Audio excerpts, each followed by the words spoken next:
Hey, Steve Saretsky here. As always, Canadian real estate market update with particular focus on Vancouver. If you're getting sort of value or entertainment out of these videos, all I ask you hit thumbs up and subscribe. Questions, comments, put those below.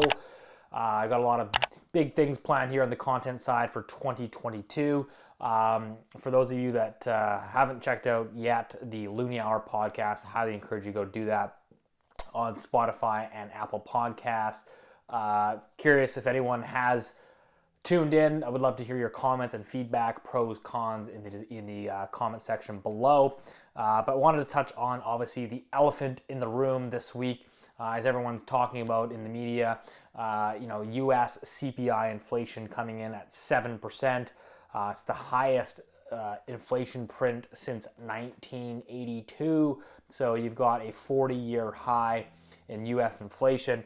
Obviously, Canada's not far behind. I would argue that U.S. data is much better, much more clean than Canada's. Of course, we know Canada's in the fives right now, but we'll get more into that in a minute. But yeah, this is prompting for more aggressive calls for rate hikes.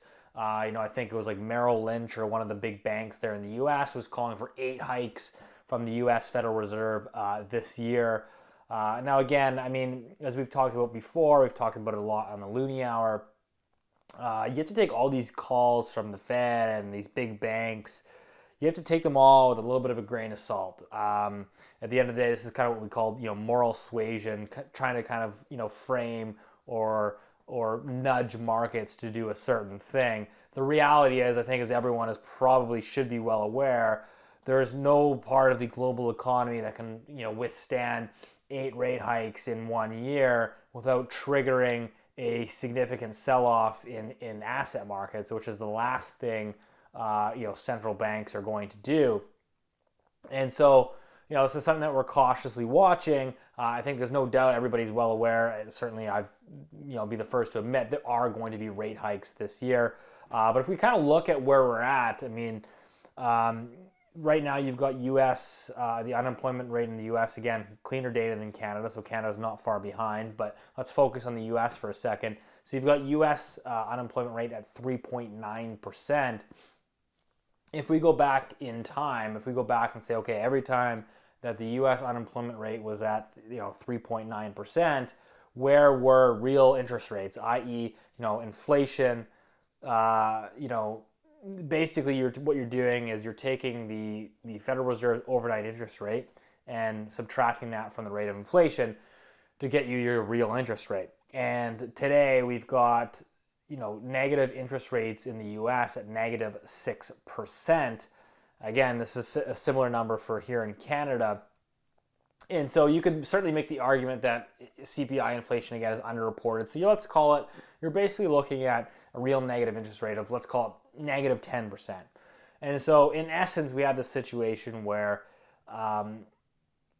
every year that you hold cash and you keep it in a checkings account or a savings account, essentially yielding 0%, you're basically getting taxed on your cash roughly by 10% per year. The value of your cash gets debased 10% per year at its current pace. Again, I'm not saying that inflation is going to continue at its current rate. I think that we're going to see a slowdown in the rate of change of inflation, but we're certainly not going to go back to previous price levels. And so this kind of leads me to the next thing, because I want to circle back and go back to where we are here in Canada, particularly in the Vancouver housing market. I want to share with you basically 3 stories because I think a lot of the times it's the anecdotal stories that kind of tell you or kind of are able to resonate with the viewers and with the listeners. And so, what I'm seeing, for example, I was out this past weekend. We basically ended 2021 here in Vancouver with record low inventory. So we're starting the new year with record low inventory. And we still have a cohort of buyers that are desperate to buy something that weren't able to successfully buy something in 2021 because it was such a tight housing market. And so these people are actively out there. And because January is a slow listing season from a seasonal perspective, that the few listings that are coming up are drawing all these droves of buyers. And what we've seen over the last 2 or 3 months is rampant house price inflation, again, arguably getting close to that blow off top moment where prices are rising so fast that people are basically being priced out in a matter of 2 to 3 months. I mean, if you have a 10% price move in, say, 3 months, which I would argue we've probably had, that can price somebody out of a particular segment of the market. So, long story short, what we're seeing, I've been spending a little bit of time in the suburbs more recently with some clients. And this is the hottest segment, as everybody's well aware. It's the entry-level detached in the suburbs. We had, there was one house in Port Coquitlam. Literally, the house was leaning. I walked in there, I walked around, every single bedroom, the kitchen, fully sloping. And I go to the realtor, I'm like, man, like, hey, is it me? Or is this, like, am I drunk? Or is this house, like, literally, like Leaning Tower of Poco? And he's like, yeah, the foundation, it's been like that for 10, 15 years. Like, and that's not a minor, like, repair. I mean, you basically got to, like, jack the house up, sort of, refill the foundation, pour a thing of concrete, level the house out.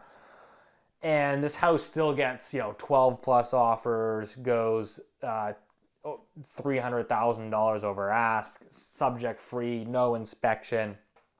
This is the kind of activity levels that we're seeing, sets a new price record in the neighborhood. Again, for a house that was of original condition, leaning, nothing special, not an overly large lot size. That's story number one. And, again, just to kind of give you an idea, when you've got these deep, real negative interest rates, people continue to plow money into the housing market. I was touching base with a client more recently. He's in the finance space, so, pretty smart guy. We helped him into the housing market last November on a similar premise that, listen, like the next move was going to be a bull market ripping higher. That was certainly my call last year. And so we were, at the time, in November of last year, we bought into a neighborhood in Surrey. These lot sizes are all the same. Again, Surrey, 40 minutes out the city core in the suburbs. These lot sizes are all the same. The houses are all cookie cutter because there's this one subdivision where one big builder basically went in and built all these homes 10 years ago. So every single house in that neighborhood is different. It's the same. There's really no difference. And so at the time last year, we were competing in multiple offers. I think it listed at 1.2. We paid 1.25, which was like a new record for the neighborhood at that time. Felt like we were certainly paying a premium, but again, that was the view. We went with it. And fast forward today, basically 13 months later, neighbors in that same area, same houses exactly, are going for 1.650. So this guy, I'm joking with him on the phone. I mean, you've had a $400,000 lift in his equity value over the past year. The guy hasn't lifted a finger, hasn't done anything to his house. $400,000 tax-free. Now, again, hypothetically, he can go and refinance the house tomorrow and pull $400,000 of equity out of that and go throw it into, whatever market he wants. It could be another investment property. It could be Bitcoin, it could be stocks, whatever. And that's how kind of the rich get richer, is they leverage existing assets and basically just accumulate more and more assets. But this was something that it kind of reminded me of there was a podcast more recently with Ray Dalio, who just launched a new book. And of course, you're not familiar with Ray Dalio. He is the founder of the largest hedge fund in the world today. Certainly worth billions of dollars. I would call him the Mac Daddy of macro. Certainly a smart guy. And he was on the podcast basically talking about, long-term debt super cycles, where we are today, and saying that, we've created, or what we have today. He said, make no mistake. People that, are seeing their returns in housing, they're seeing their returns in the stock market, seeing their returns in crypto. He goes, this is a wealth illusion. This is people measuring their wealth, in fiat terms, that in reality, everybody thinks they're getting rich, but what you're seeing is just a loss of purchasing power. You have kind of like this essentially like a failing currency, where you're at the end of this long-term debt super cycle where governments and central banks are trying to sort of keep the pieces together.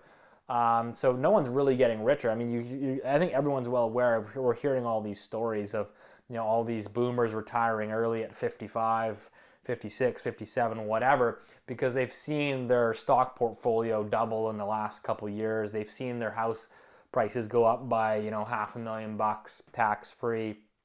And so they're opting to retire early and just sit on their gains. But again, I mean, if your currency is being debased at the pace that it is, I mean, what is the true value of that new created wealth? So it kind of begs the question, trying to get you to sort of think on a larger scale.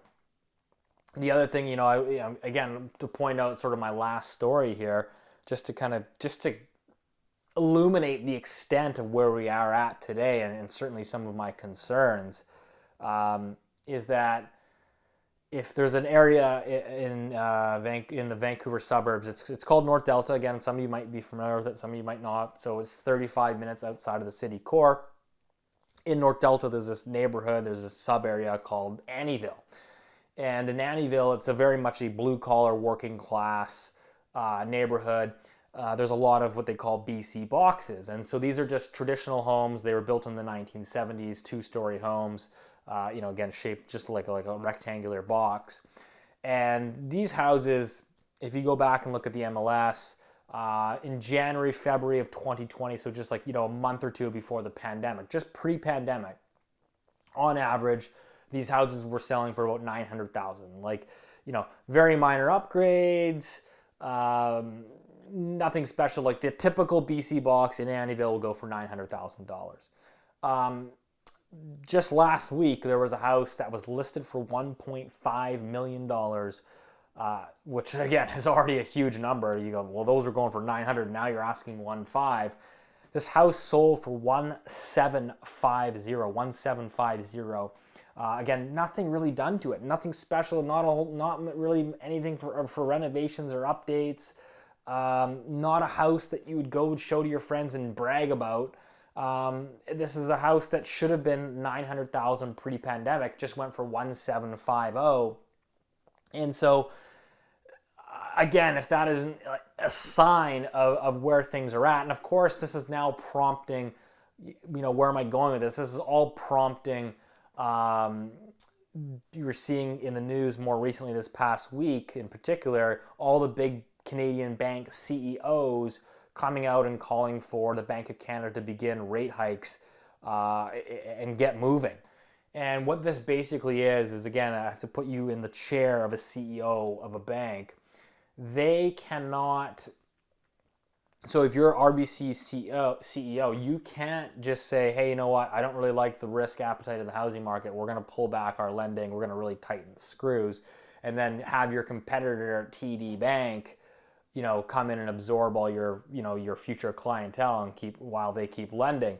So what these bank CEOs do is they typically rely on the regulators, whether that's OSFI or the Bank of Canada, to come in and slow the market and pump the brakes on everybody. So it's kind of like a level playing field. So that's why the big banks are coming out and saying, hey, like hike rates. So again, the Bank of Canada over the next 6 to 12 months, I think the market's calling for 5 hikes. I'm calling for 3. I think that we're going to start running into difficulties as they drain liquidity. There's simply too much debt, too much leverage in the system. Again, you might not like that answer. That's fine. I didn't create the global financial system. I'm simply a cog in it, trying to protect my money. And as Ray Dalio said, this is the end of the long-term debt supercycle. We're trying to keep the pieces together. The global debt to GDP is at 365%. And so these are the things that, we'll be watching here moving forward. But I really want you to sort of emphasize when you see these headlines coming out in the media. And again, there's pockets of the market that I would argue are undervalued. So you got the suburban detached, prices in some areas have doubled in basically 2 years. there are pockets of the market. If I look at the downtown Vancouver or just on the outskirts of the Vancouver condo market, I mean those prices haven't moved in basically 4 years. So you can certainly argue that's like your value play in the sort of Vancouver housing market. And then on the other spectrum, you got these suburban single detached houses that have been flying off the shelf. So last but not least, I found it interesting. Not to ramble on here, this will be my last little piece, but Kyle Bass, if you're not familiar with him, he was one of the sort of key cogs for The Big Short. So he made his fortune and his name shorting U.S. housing subprime in 2007, 2008. He's actually one of the characters in the movie, and he was in a Twitter Spaces this past week. The guy's raising a new fund to purchase rural property. So they're going out and purchasing rural property in the United States at scale, on the premise that real interest rates are going to remain negative for the foreseeable future. That inflation, whether or not that shows up in CPI index, is going to persist. That typically speaking, in currency debasements, hard assets such as large parcels of land have typically been a good store of value. And again, we can't apply this to all of Canada. We can't apply this necessarily to suburban detached houses, but I think we're clearly seeing is that I've posted this chart before. Currency debasements don't typically show up in CPI indexes. They show up in tangible, real, hard assets. And so all you have to do is look at the shelter.